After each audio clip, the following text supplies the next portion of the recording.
United Arab Emirates వాళ్ళది, అలాగే oryx corporation అని చెప్పి జపాన్, వీళ్ళందరూ పెట్టుబడులు పెట్టి దీన్ని ఇక్కడ దాకా తీసుకొచ్చారు. ఈ ప్రత్యేకించి గ్రీన్కో కంపెనీ చాలా world leading green energy company. అది వీళ్ళు ఇప్పుడు దాకా మన భారతదేశంలోనే 1,00,000 కోట్లు పెట్టుబడి పెట్టారు. 1,50,000 కోట్లు భారతదేశం మొత్తం పెట్టుబెడతా ఉన్నారు.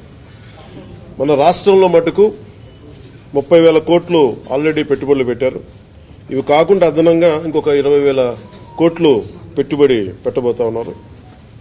ఇప్పటిదాకా వాళ్ళు 12,000 మందికి ఉపాధి అవకాశాలు కల్పించారు. ఇంకా అలాగే ఉపాధి ఉన్న అంటే ఒక ఉద్యోగం కంపెనీ ఇస్తే ఆ వ్యవస్థ నడవడానికి అదనంగా ఇంకొక 4 మందికి 1:4 అనే రేషియో కింద అదనంగా ఇంకో 50,000 మందికి ఉపాధి కూడా లభించగలిగింది. దీనివల్ల ముఖ్యంగా ఈ పినాపురం ప్రాజెక్టుకి దాదాపు ఇప్పుడు దాకా ఒక 10,000 కోట్లు పెట్టుబడి పెట్టారు. ఇంకొక 24 కోట్లు అడిషనల్గా ఇంకా పెట్టుబడి పెడతా ఉన్నారు. 2021లో ప్రారంభమైన ఈ ప్రాజెక్టు చాలా తొందరగా స్టార్ట్ చేసి ముందుకు తీసుకెళ్లారు.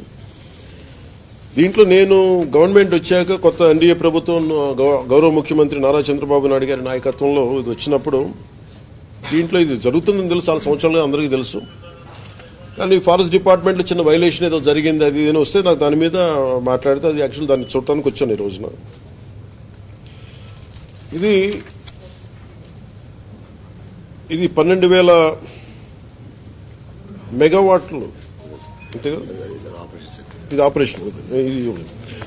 ఈ పర్టికులర్ ప్రాజెక్ట్ ఇది దాదాపు 2,800 ఎకరాలు ప్రాజెక్ట్. ఇది పినాపురం మన నంద్యాలలో కానీ కర్నూలు జిల్లా రెండింటిలో కలుపుకొని దీంట్లో కంపెనీ కొన్నది దాదాపు 1,700 ఎకరాలు కంపెనీ ప్రభుత్వం నుంచి కానీ లేదంటే రైతుల దగ్గర నుంచి కానీ కొన్నవి.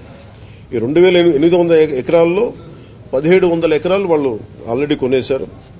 దాంట్లో 365 రెవెన్యూ ల్యాండ్, దాదాపు 1,453 ఎకరాలు రెవెన్యూ ల్యాండ్ని వీళ్ళు కొనేశారు. దీనిలో ప్రత్యేకించి మన కర్నూలు ఈ నంద్యాల భూముల్లో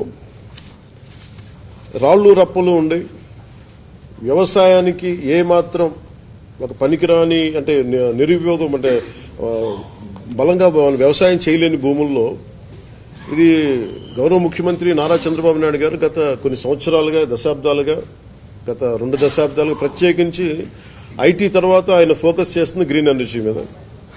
ఆ గ్రీన్ ఎనర్జీది ఆ లీడింగ్ ఆయన మొట్టమొదటిసారి 2014లో వచ్చిన, అంతకుముందు ఉన్నప్పుడు 2014 ప్రత్యేకించి ఆ గ్రీన్కో వీళ్ళు విదేశాల నుంచి వచ్చి వీళ్ళందరూ ఈ కంపెనీ వచ్చి మేము ఇలా చేస్తున్నామంటే ఆయన ఎంకరేజ్ చేశారు.